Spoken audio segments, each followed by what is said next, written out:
हर व्यक्ति का कश्मीर है और हर कश्मीरी का देश है। क्या बात कर रहे हैं आप? माननीय सभापति महोदय, सदन की एक व्यवस्था के तहत मैंने ये बात कही थी। वो नॉमिनेटेड मेंबर है, मैं जानता हूँ। माननीय गृह मंत्री जी ने दूसरी बात कही है। सर मैं समझ गया। सर या तो मुझे बात कहने दी जाए। देश तो सबका है सर। तिरंगा यहाँ कहीं किसी से छोटा नहीं है sir. The government is doing. With these words, sir, I thank you for the opportunity. Professor Manoj Kumar Jha. शुक्रिया सर, आपका बहुत बहुत धन्यवाद। माननीय सभापति महोदय, संसदीय कार्यकाल में कुछ ऐसे क्षण आते हैं जब ये नहीं कह सकता कि मैं इसका सपोर्ट कर रहा हूँ या मैं इसका विरोध कर रहा हूँ। कई सारी चीज़ें हैं इसमें जो वेलकम इनिशिएटिव हैं, मैं मानता हूँ।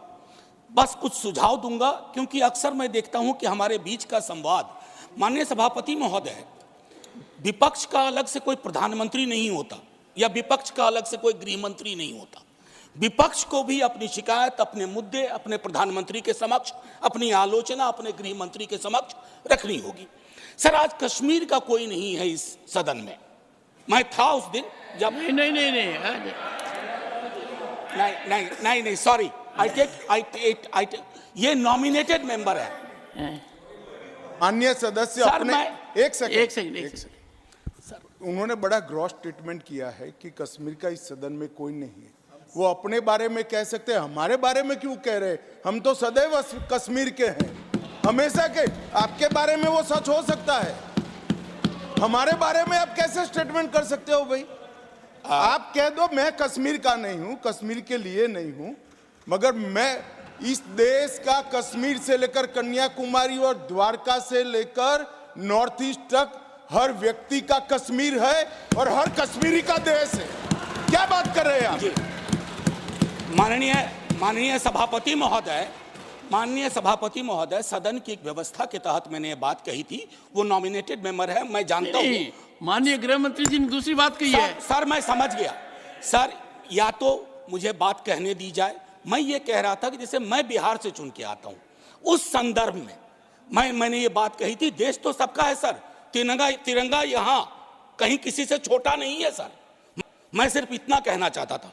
माननीय सभापति महोदय, इसमें बहुत अच्छी चीजें, जैसा मैंने शुरू में ही कहा कि विरोध के लिए विरोध करूं ये उचित नहीं है। माननीय सभापति महोदय, महत्वपूर्ण है कि जब हम ये कहते हैं कि ये नॉमिनेशन होंगे, पहले तो मैं तारीफ करूं कि अंडर प्रिविलेज्ड के बदले एक शब्द जो कि कॉन्स्टिट्यूशनली वैलिड टर्म है, अदर बैकवर्ड क्लासेस, आपने उसका इस्तेमाल किया है, तारीफ के काबिल। ये जो नॉमिनेट करने का अधिकार एलजी साहब को है आज की डेट में, कल राज्य बन जाएगा तो गवर्नर साहब होंगे। क्या ये स्टेट असेंबली को डेलीगेट नहीं होना चाहिए? और अगर करना चाहें तो on the ad and advice of, ये व्यवस्था मैं समझता हूं कि होनी चाहिए थी। तारतम्य थोड़ा टूटा है, लेकिन फिर भी मैं अपनी बात कहूं। आरक्षण को लेकर के भी हम पीस मील में करते हैं। हर सत्र में मैं देखता हूं कुछ बिल आते हैं। एक समेकित योजना पूरे देश के संदर्भ में हमें इसके लिए बनाने की आवश्यकता है, वो बहुत बेहतर होगा। आज 370 पे फैसला आया और सदन की जिम्मेदारी आज बढ़ गई है। उस फैसले के बाद सरकार की जिम्मेदारी बढ़ गई है। मैं मानता हूं इतिहास, आपने यहां एक फैसला लिया था, तब संसद वहां थी सर। ये लगभग घिस चुका था, हम भी जानते हैं, लेकिन एक मनोवैज्ञानिक पहलू था। मैं आग्रह करूंगा सरकार से कि उस साइकोलॉजिकल हीलिंग की भी कोशिश होनी चाहिए, और ये हीलिंग हो सकती है सर। मैंने कहा ना कि हिंदुस्तान का मिजाज महासागर वाला है, इसको बस तालाब ना बनाया जाए, महासागर अपने अंदर सब समाहित कर लेगा। माननीय सभापति महोदय, जो कश्मीरी घाटी में रह रहे हैं, गांव में रह रहे हैं, उनको लेकर के भी एक चिंता होनी चाहिए। बाहर हैं, उनकी चिंताएं वाकिफ है। बल्कि विवेक जी ने यह बात कहा कि बुरे से बुरे वक्त में एक बहुत बड़ी आबादी उन्हीं घरों में, गांव में, गलियों में रही, उनका एक्नॉलेजमेंट मैं समझता हूं बहुत आवश्यक है। माननीय सभापति महोदय, अंबेडकर साहब कहते थे कोऑपरेटिव फेडरलिज्म, माननीय प्रधानमंत्री जी भी कई बार उसको दोहराते हैं। सर कोऑपरेटिव फेडरलिज्म के नजरिए से देखेंगे ना तो हैंड होल्डिंग की जरूरत होती है। मैं जानता हूं कि दिल्ली की आइडिया ऑफ नॉर्मैलिटी और घाटी या जम्मू या लद्दाख की आइडिया ऑफ नॉर्मैलिटी में फर्क है सर अभी पिछले दिनों हमारे कई बीजेपी के साथी कह रहे थे कि चुनाव परिणाम संतुष्टि का परिचायक है। फिर तो लद्दाख में भी एक चुनाव हुआ था सर। सर बस 1 मिनट लूंगा चूंकि आपने पहले कहा था। सर एक आखिरी चीज कहूंगा कि पत्रकार, विद्यार्थी, शिक्षक सरकार की आलोचना करें, उसको देश की आलोचना ना माना जाए। ये फर्क मिटता सा जा रहा है, ये कश्मीर के संदर्भ में नहीं, बाहर भी। दूसरी चीज सर, दूसरे राज्यों में जो कश्मीर के छात्र रहते हैं उनको एक प्रोटेक्शन दीजिए। और आखिरी चीज कहूंगा सर, बड़ी पीड़ा के साथ, कि खामोशी शांति का पर्याय नहीं होती है। शांति के लिए न्याय चाहिए, वो उतना ही कश्मीर के लिए दुरुस्त है जितना मणिपुर के लिए। जय हिंद सर। श्री ए रही। Dr. Sumer Singh Solanki, you've got 3 minutes.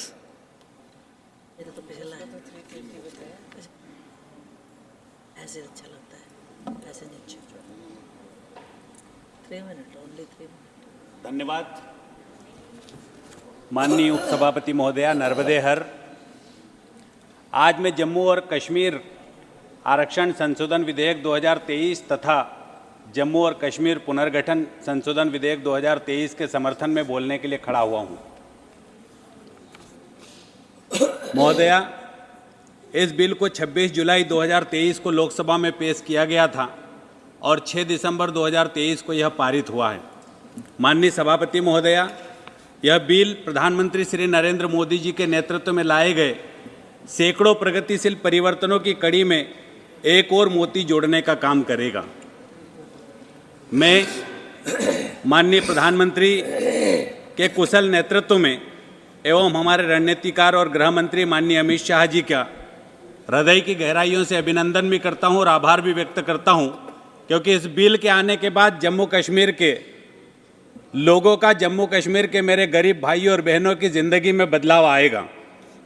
माननीय सभापति महोदया, 70 सालों में जिन लोगों के साथ अन्याय हुआ, जो अपमानित हुए और जिनकी अनदेखी हुई, ये विधेयक उन्हें अधिकार और न्याय दिलाने का काम करेगा और जम्मू कश्मीर के हमारे जनजातीय भाई और बहनों को, जम्मू कश्मीर के कन्याकुमारी से कश्मीर से कन्याकुमारी तक और अटक से कटक तक रहने वाले हमारे आदिवासी भाई और बहनों का कल्याण करने का काम हमारे देश के माननीय प्रधानमंत्री नरेंद्र मोदी जी के नेतृत्व में तो हुआ ही है, लेकिन जम्मू कश्मीर के मेरे आदिवासी भाई और बहनों का भी इस बिल के माध्यम से आरक्षण व्यवस्था ठीक होगी और उन्हें विधानसभा में 9 सीटें प्राप्त होगी, जिससे आदिवासी भाई और बहनों को नेतृत्व प्राप्त होगा। माननीय उपसभापति महोदया, आज देश के अंदर हमारी आदिवासी बहन हमारी राष्ट्रपति है। केंद्र में हमारे 8 केंद्रीय मंत्री है जनजाति समाज के, और इससे भी बड़ा उदाहरण देने का काम भारतीय जनता पार्टी की हमारी सरकार ने किया है कि छत्तीसगढ़ में पहली बार मेरे आदिवासी भाई को मुख्यमंत्री बनाने का काम किया है, तो भारतीय जनता पार्टी ने किया है। यह बिल कश्मीर के विस्थापितों को अधिकार एवं प्रतिनिधित्व देने का काम करेगा, लेकिन साथ ही सबका साथ सबका विकास हमारा मूल मंत्र है और उसी के अनुरूप यह बिल भी अपनों से पीछे रह गए व्यक्ति को भाई समझकर संवेदना के साथ, सम्मान के साथ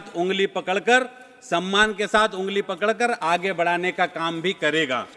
माननीय उपसभापति महोदया, कश्मीरी विस्थापितों को आरक्षण देने से कश्मीर की विधानसभा में उनकी आवाज गूंजेगी। और मैं ये भी बताना चाहता हूँ, मेरे विपक्षी साथी जो यहाँ से बोलकर चले गए हैं, मैं उनसे कहना चाहता हूँ कि गलतियाँ तो नहीं बताना चाहता हूँ, लेकिन एक लाइन में बोलना चाहता हूँ कि कांग्रेस की गलतियों का खामियाजा हमारे देश के भाई और बहनों ने 70 सालों तक भुगता है, उसको ठीक करने का काम भी इस बिल के माध्यम से किया गया है। ये आज के भारत का समय है जिसका उदाहरण है कि जम्मू और कश्मीर में 45,000 लोगों की मृत्यु की जिम्मेदार धारा 370 थी, जिसे प्रधानमंत्री माननीय नरेंद्र मोदी ने उखाड़ फेंक दिया और हजारों लाखों कश्मीरी विस्थापितों की आवाज को अग्रिम पंक्ति में लाकर खड़ा करने का काम इस बिल के माध्यम से हमारी सरकार ने किया है। माननीय सभापति महोदया, बस 1 मिनट में अपनी बात खत्म करूंगा। मैं मेरी इस बात से सभी सदस्य सहमत होंगे कि धारा 370 के हटने से अलगाववाद समाप्त हुआ है और आतंकवाद में बहुत बड़ी कमी आई है।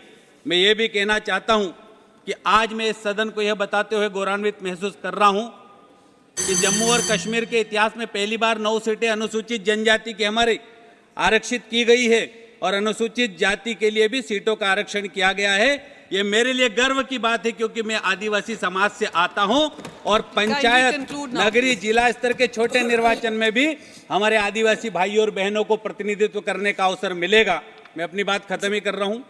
यह बिल छोटे तबके के हमारे लोगों का जीवन बदलने का काम करेगा और साथ में इस बिल के माध्यम से ये भी कहना चाहता हूं कि धारा 370 जब समाप्त नहीं हुई थी, मैं भी हाल ही में जम्मू कश्मीर गया था, वहां के हमारे जनजाति भाइयों और बहनों ने कहा कि धारा 370 समाप्त नहीं हुई, उससे पहले हमारे पास स्कूलों की व्यवस्था ठीक नहीं थी, अस्पतालों की व्यवस्था ठीक नहीं थी, पानी पीने के लिए हमको नहीं मिलता था और साथ में एकलव्य स्कूलों की सौगात भी अगर दी तो धारा 370 समाप्त होने के बाद हमारी सरकार ने दी है। अंत में मैं एक बात जरूर कहना चाहूंगा कि चाहे वो शिक्षा की बात हो, पर्यटन की बात हो, कृषि की बात हो, उज्ज्वला योजना की बात हो, किसान सम्मान निधि की बात हो, प्रधानमंत्री आवास की बात हो, सड़कों की बात हो, जल जीवन मिशन की बात हो, फॉरेस्ट राइट एक्ट की बात हो, ये सारे के सारे काम हमारी सरकार ने किए हैं और मैं इस बिल का समर्थन करता हूं जो हमारे भाई और बहनों की जिंदगी बदलने का काम करेगा और जम्मू और कश्मीर के आदिवासी भाई